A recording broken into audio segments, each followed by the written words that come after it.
네, 안녕하세요. 방금 소개받은 미래사회 IT 연구소 김덕준 소장입니다. 반갑습니다. 네, 정말 이 넓은 자리에 또 이렇게 함께 할 수 있어서 너무 감사드리고요. 제 소개 간단히 하면은 저는 이제 미래에 일어날 여러 가지 일들과 또 현재에서 사회에서 일어나는 일들을 IT의 관점으로 어떻게 녹여낼 것인가, 어떻게 연결할 것인가를 고민하는 사람입니다. 그래서 블록체인이나 아니면 인공지능 같은 키워드에 최근에 좀 관심이 많고요. 특히 이제 체인 파트너스라고 하는 또 이 블록체인 씬의 아주 오래된 회사에서 대외 협력 이사를 같이 하고 있습니다. 오늘은 NFT에 대한 이야기를 좀 해보려고 합니다. 정말 많은 기술들이 있지만 최근에 그럼에도 불구하고 여러 가지 장이 안 좋음에도 불구하고 그래도 계속적으로 관심을 받는 기술이 바로 이 NFT가 아닐까 싶습니다. 근데 결국 이 NFT라고 하는 것이 그 껍데기보다 그 안에 어떠한 가치를 담아낼 것인가에 대해서 우리가 고민해 볼 수밖에 없게 되는데요. 그래서 일단은 NFT의 어떤 탄생, 그리고 그 안에서의 비즈니스의 과정, 그리고 최근에 일어나는 NFT 비즈니스 모델의 진화, 그리고 핵심 요소까지 한번 간단하게 짚어보도록 하겠습니다. 네, NFT 워낙 많이 이야기 들으셨지만 그냥 제가 생각하는 쉬운 표현으로 생각하면은 일종의 디지털 등기부등본이 아닐까 싶습니다. 우리가 어떠한 예를 들면은 아파트든 건물이든 모든 게 등기부등본이 있잖아요. 근데 중요한 건 등기부등본의 서류의 포맷이 아니라 그 안에 예를 들면 강남의 아파트가 들어있느냐, 아니면 특정 지역의 아파트가 들어있느냐, 혹은 원룸이 들어있느냐에 따라서 가치가 다르겠죠. 결국 NFT라고 하는 건 하나의 표준화된 포맷 안에서 그 안에 어떠한 가치를 담아낼 것인가에 대해서 계속적으로 고민이 되는 것 같습니다. 그러니까 그 포맷 안에서 넣을 수 있는 거는 다양한 형태로 늘어나고 있다라고 볼 수 있죠. 근데 이렇게 최근에 NFT가 많은 사람의 관심을 받았던 건 역시 세대가 바뀌면서가 아닐까라고 저는 생각을 합니다. 많은 분들이 메타버스에 대해서 처음 들어보셨던 것도 최근에 역시 로블록스나 제페토가 아닐까 싶은데요. 이른바 우리가 젠지라고 표현하죠. 혹은 더 내려가는 알파 세대라고 표현했을 때 그들은 디지털에만 있는 것들도 이거 왜 내가 어차피 온라인에서 활동을 하는데 라고 생각하면은 S세대 개념이 똑같다 라고 하는 인지되는 것들이 중요한 것이죠. 기존 세대는 아무래도 손에 잡히는 게 중요하다고 생각하지만 어차피 내가 디지털에서 더 오래 놀 거면 디지털에 있는 에셋이 오히려 나를 더 잘 표현하는 것이 아닌가라고 생각하는 이 세대가 더 클수록 우리에게 NFT라고 하는 가치가 높아질 수 있다라는 우리의 많은 생각을 하고 있습니다. 근데 이게 어떻게 보면 새로운 것 같진 않아요. 그냥 NFT 쉽게 설명하면 띠부띠부씨라고 똑같은 거죠. 우리가 솔직히 말해서 이 띠부띠부씨, 그러니까는 빵 먹으면 주는 스티커를 우리가 왜 모을까요? 그게 뭔가 가치가 있고 투자 가치? 그런 것보다는 내가 좋아서, 그리고 이걸 갖고 있으면 와 하니까. 결국에는 예술품이나 여러 가지도 마찬가지지만 NFT는 이른바 디지털 희소성을 만드는 것이다 라고 생각이 듭니다. 그래서 간단하게 우리가 생각해 볼 수 있는 건 명품, 그리고 게임 아이템, NFT 이 세 가지가 갖는 공통점이 있어요. 어떤 공통점이 있을까 생각을 해보면 첫 번째는 모든 사람은 아니지만 아는 사람들은 그걸 가지고 있을 때 우와 하고 바라봐 줍니다. 그렇죠. 예를 들면 명품을 가졌을 때 명품에 관심 없는 저 같은 사람은 별로 모르지만 저희 와이프 같은 경우에는 명품이 있으면 와 하겠죠. 그리고 저는 그 대신에 리니지에 있는 특정 게임 아이템을 보면 와 하겠죠. 그런 식으로 모든 사람들이 아니지만 특정 사람들이 뭔가 와 할 수 있는 요소가 있다라는 것. 그리고 두 번째는 그것이 활용 가능하다는 것입니다. 그러니까 명품은 어떻게 보면은 사람들이 들고 다니는 것을 활용을 하고, 게임 아이템이라고 하는 것은 내가 게임에서 실제로 쓰면은 이게 엄청난 공격력을 발휘하잖아요. NFT도 최근에는 사용성에 대해서 이제 주목하고 있죠. 세 번째는 그것에 대해서 가치를 재정의하거나 되팔 수 있다라고 하는 기대감을 갖게 된다는 것이죠. 물론 처음에 생각해 보시면 명품도 처음에는 되팔이나 리셀이 그렇게 많지 않았어요. 근데 최근에 어떻게 돼요? 관련 플랫폼들이 많아지면서 가치가 올라가게 됩니다. NFT도 마찬가지죠. NFT 자체에 대한 거래보다는 거래 플랫폼이 다양해질수록 그 가치가 높아질 것이다 라고 하는 기대감들이 우리에게 NFT에 대한 좀 새로운 꿈을 또 갖게 한다라고 볼 수 있을 것 같습니다. 자, 그래서 이제 NFT가 얼마나 정말 급하게 달려오고 열심히 달려왔는지를 한 2, 3년 정도를 좀 돌아볼게요.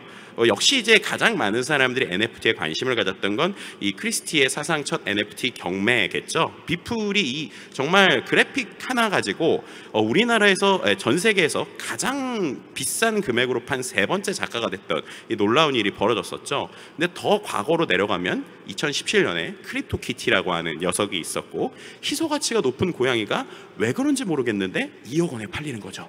마치 리니지에서 특정 아이템이 우와 하고 사람들에게 몇 억에 팔리지만 일반인들은 저거 뭐야 라고 하는 거랑 비슷한 현상이 생겼던 것이죠. 근데 이런 것들이 계속적으로 진화하게 됩니다. 크립토키티가 올라가면서 이거 튤립 아니야? 라고 생각하는 사람들도 있었지만 어쨌든 계속 진화하죠. 조금씩 진화합니다. 그래서 더 진화된 모습이 되니까 이거 뭔가 좀 희소성이 있는 것 같아, 이거 있으면 뭔가 힙해 보이는 것 같아 라고 하는 사람들과 함께 실제로 가치가 올라가게 되는 것이죠.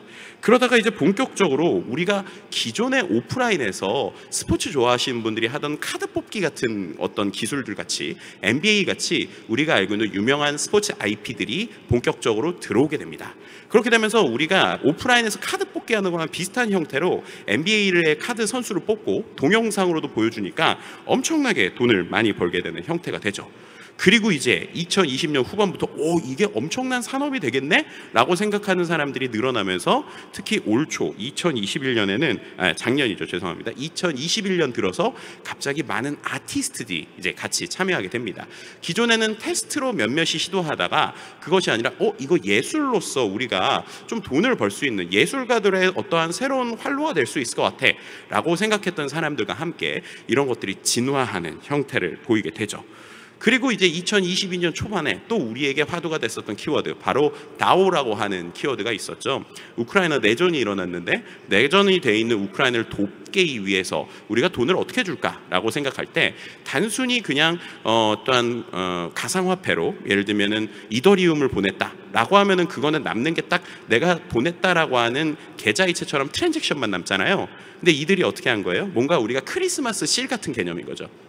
그래서 크리스마스 실처럼 뭔가 NFT를 기념적인 요소로 주니까 그 요소를 갖고 있으면 뭐예요? 마치 우리가 사랑의 열매 달면 이 사람은 기부 많이 하는 사람이야 처럼 이 NFT를 갖게 되면 이 사람은 뭔가 사회운동을 하는 것 같아 라고 하는 의미를 주는 현상까지 늘어나게 됩니다.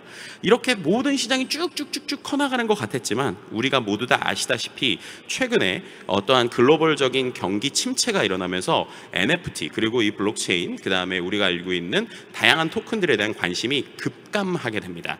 실제로 저 위와 아래가 어떤 거냐면요, 우리가 구글 트렌드에서 NFT와 관련된 검색량이에요. 근데 위에가 대한민국 우리나라고 밑에가 글로벌입니다. 거의 패턴이 비슷하죠. 전 세계적으로나 우리나라나 보더라도 실제적으로 올해 특히나 하반기 들면서 관심도가 뚝 떨어지고 있다는 게 명확한 사실입니다. 하지만 이런 것들은 우리가 기술을 하시는 분들이라고 생각하면 하이프 사이클이라는 걸 생각해보면 당연히 일어날 수 있는 일이라는 것이죠. 기술의 거품기가 지나서 조금 더 옥석이 가려지는 시대가 이제 오기 시작한다라는 게 제 개인적인 생각이고요. 실제로 가츠너에서 지금 예측하고 있는 NFT 관련 이 블록체인 관련 하이프 사이클에서도 보시는 것처럼 NFT는 거품기를 지나서 조금씩 이제는 옥석이 가려지고 있는 시대다라고까지 이야기 드릴 수 있을 것 같습니다. 자, 그렇다면 지금처럼 조금씩 옥석이 가려지고 있는 NFT 비즈니스가 과연 어떤 형태로 진화하고 어떤 것들이 늘어났을까라는 걸 한번 리스트업을 해봤습니다. 초창기에 있었던 NFT는 정말로 우리가 알다시피 그냥 디지털의 어떠한 흔적, 디지털의 어떤 쪼가리를 그냥 가치가 있어 라는 것을 어떤 사람들에겐 좀 어떻게 보면은 믿어라고 이렇게 우리가 이야기하는 이런 것들도 있었다고 생각하는데요. 최근에는 그 외에도 어떠한 현실을 반영하거나 현실과 연계되는 형태의 비즈니스 모델들이 최근에 많이 늘어나는 것 같습니다.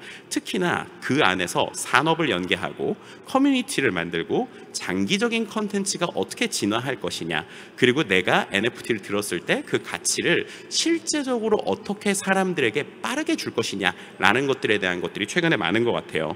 과거에는 우리가 이거 갖고 있으면 몇 년 후에 뭐가 일어나 라고 생각했으면 지금은 NFT를 갖는 것만으로도 뭔가 혜택을 줄 수 있는 오프라인적인 요소들이 특히나 많이 일어나고 있다는 것이죠. 특히 우리나라의 대기업들이 최근 연말에 이러한 것들을 좀 많이 하고 있죠. 예시를 좀 보면, 그리고 또 한 가지 중요한 것은 과거에는 우리가 IP라고 표현하잖아요. 지적재산권. 우리가 알고 있는 재미있는 어떠한 기존에 알고 있었던 컨텐츠보다는 NFT가 초창기에 나왔을 때는 완전히 새로운 캐릭터, 기존에 없었던 사이버펑크적인 것들, 그런 것들이 많았지만 요즘에는 앞서서 NBA 사례처럼 원래 유명한 그리고 원래 사람들에게 잘 알려진 다양한 IP들도 이 NFT 씬에 좀 많이 들어오게 됩니다. 그 안에서 우리가 알고 있는 웹툰이나 캐릭터들 이런 것들이 많아지고 있죠.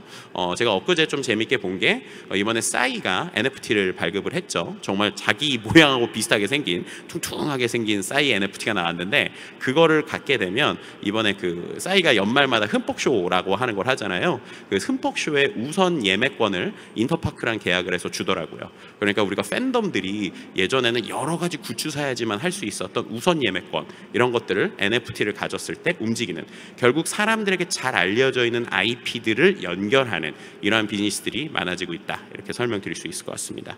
실제로 어떠한 이 NFT 씬에서도 현물과 연결하려는 모습들이 많아지는 것 같아요. 앞서서 있는 이 BAYC라고 하는 워낙 유명한 NFT가 있죠. 근데 이 유가랩스에서 중요한 것 중에 하나가 여기 보시는 게 와인이거든요. 그러니까 그 NFT 하나하나에 맞는 와인을 만듭니다. 그리고 와인을 실물 소유주에게 주는 거죠. 그러니까 결국에는 그럴 정도로 내가 이 NFT를 가졌을 때 의미가 있구나라는 거고요. 그 밑에 보시면 이게 LG 생활건강에서 만든 빌리프라고 하는 NFT인데요. 저도 이제 그거를 이제 샀어요. 그래서 여기 보시면 화장품입니다. 남성 화장품 세트를 제가 받았어요.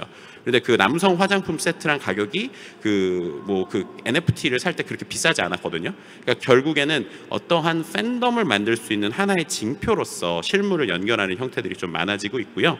또 이제 최근에 이제 작년에 좀 화제가 됐었던, 올해 이제 올 초에 화제가 됐었던 건데, 우리가 회원권을 NFT로 판매할 수 있다라고 하는 컨셉들이 늘어나는 것이죠.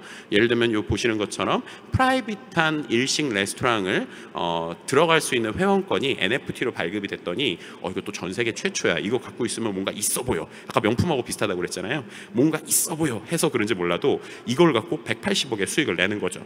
우리나라에도 예를 들면 골프 회원권 뭐 이런 것들도 충분히 적용해 볼 수 있는 사례가 아닐까 싶습니다. 그리고 또 최근에는 어떤 진짜 명품들, 그러니까 아니면은 골동품들, 이런 골동품도 NFT로 좀 만드는 경우도 있는데요. 왼쪽에 보시게 되면 저게 토마스 에디슨의 전구 10개, 그 10개에 대한 소유권을 NFT로 나누는 형태가 되는 거죠. 그리고 오른쪽은 뱅크 오브 와인이라고 우리나라 스타트업인데, 와인이 실제로 일반 사람들이 온라인에서 거래를 실무로 하는 게 불법인 부분들이 있습니다. 근데 그런 부분들을 NFT로 해서 현물화 시켜서 그 안에서 NFT로 거래를 하는 거죠. 그럼 예를 들면은 내가 정말 유명한 비싼 와인에 1리터 혹은 한 500ml 정도를 NFT로 이제 내가 가지고 있다라고 하는 개념을 주는 형태에 가깝다라고 인지를 하시면 될 것 같습니다. 그리고 또 최근에 좀 재미있는 키워드가 하나가 피지털이라고 하는 개념인데요. 디지털과 현실을 합치는 개념입니다. 대표적인 사례 중에 하나인데, 실제 향수를 NFT화한 거예요. 그럼 이게 어떤 개념이냐? 향수도 줍니다. 근데 향수도 주지만 특정 메타버스에서 내가 이러이러한 향을 만들 수 있다라고 하는 가상의 향과 그리고 그것을 느끼게 하는 현실의 향을 조합하는 형태죠. 그러니까는 가상의 메타버스에서 내가 어떤 아이템이 있다고 했을 때 그 아이템을 현실에서도 느끼게 하는 이러한 가상과 현실의 접점을 갖는 피지털이라고 하는 녀석들이 최근에 또 산업에서 관심을 받고 있고요. 그러다 보니까는 좀 재밌는 시도들이 많이 일어나는 것 같아요. 저거는 뉴욕 월스트리트 쪽에 있는 NFT 자판기입니다. 그러니까 우리가 NFT라고 하는 것들을 온라인에서 지갑 연결해서 어떻게 불편하게 사라고 하는 것들에 대한 개념을 계속 가깝게 바꾸는 거죠. 그러니까 저 안에서 우리가 마치 자판기처럼 누르게 되면은 실제로 내 손에 쥐어지는 NFT 같은 코드를 주는 거예요. 그래서 실제로 저거를 사면 QR코드가 나와서 사진을 찍으면 NFT가 내 지갑에 들어오는 형태죠. 마치 NFT가 이렇게 나오면서 현실과의 접점을 갖는 모습들이 있고요. 특히 이제 올해 같은 경우는 명품 비즈니스에서 이 NFT를 상당히 많이 활용을 합니다. 생각해보면 인증서만큼이나 우리에게 아주 NFT라고 하는 요소가 잘 맞는 것도 없는 것 같아요.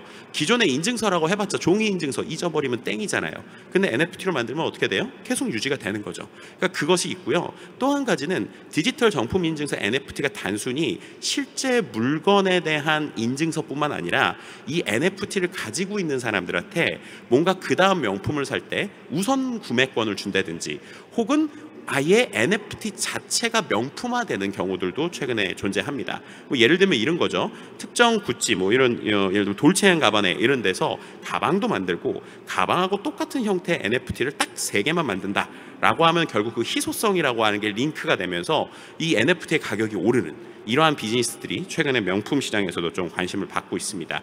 그럼 개인은 못 쓰느냐? 그렇지 않죠. 최근에 이제 웹3와 관련돼서 우리가 얘기 나오는 키워드 중에 하나가 크리에이터 이코노미입니다. 개인이 실제로 어떠한 경제의 주체가 돼서 내가 뭔가를 만들 수 있다는 것인데요. 이게 뭐냐면 실제로 좀 이 씬에서 유명하신 분이 자기의 강의권을 NFT로 만든 거예요. 그럼 뭐예요? 결국엔 내 시간을 NFT로 판매하는 거죠. 그래서 이분이 NFT를 몇 개 레이어를 잡았습니다. 그래서 뭐 VVIP용 NFT를 구매하면 실제로 1대1로 오프라인으로 미팅을 해주고요. 뭐 예를 들면 실버용 NFT를 사게 됐을 때는 줌으로만 만나는 이런 형태로 개인의 브랜딩을 하고 있는 형태입니다.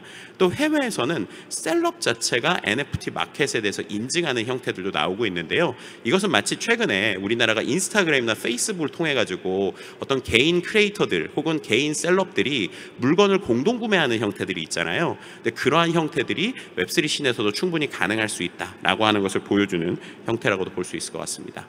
물론 이 블록체인 그리고 이제 NFT 웹3가 나올 때 함께 나오는 게 또 게임이죠. 그래서 실제로 최근에 DAO를 기반으로 한 이런 NFT 기반의 어떤 메타버스 혹은 게임 커뮤니티들이 많아지고 있는데요. 이건 좀 흥미로운 사례 중에 하나를 가져왔는데 AUZ라고 하는 프로젝트가 있습니다. 근데 이거는 그 무협을 좋아하는 아재들이 많아요. 그래서 여기 DAO 이름이 아재다오입니다. 그래서 아재다오에서 뭘 하냐면 40대 50대들이 본인의 사는 얘기들 막 하는데요. 이분들한테 NFT 민팅을 하려고 못 하잖아요.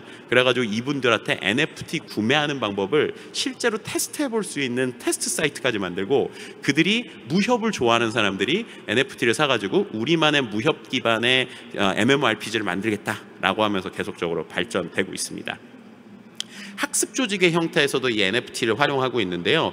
최근에 이제 우리가 알고 있는 김미경 쌤이 있잖아요. MKYU에서 트래빗이라고 하는 NFT를 만들었어요. 저도 이제 그 안에 소속되어 있는데 실제로 NFT 비즈니스에 관심 있는 분들이 자발적으로 이제 강의를 듣고 나서 그 안에서 실제로 DAO를 만들어서 백서를 같이 만들고 디자인도 하는 모든 사람이 자발적으로 운영되는 NFT들도 존재합니다. 그리고 이것도 이제 흥미로운 건데 이번 주 금요일 날 대종상이 이제 시상식이 있거든요. 근데 대종상 투표권을 NFT로 판매를 했습니다. 근데 이거를 그럼 이거 어떻게 되는 거야라고 생각할 수 있지만 흥미로운 건요. 해외에서 있는 영화제들도 대부분 그 영화제 회원들이 투표합니다. 그러니까 모든 사람이 투표하는 게 아니에요. 근데 그 회원들, 예를 들면 오스카상이라고 하면 오스카 회원들이 실제로 유료 비용을 내고 있는 사람들이 투표를 하는 구조거든요.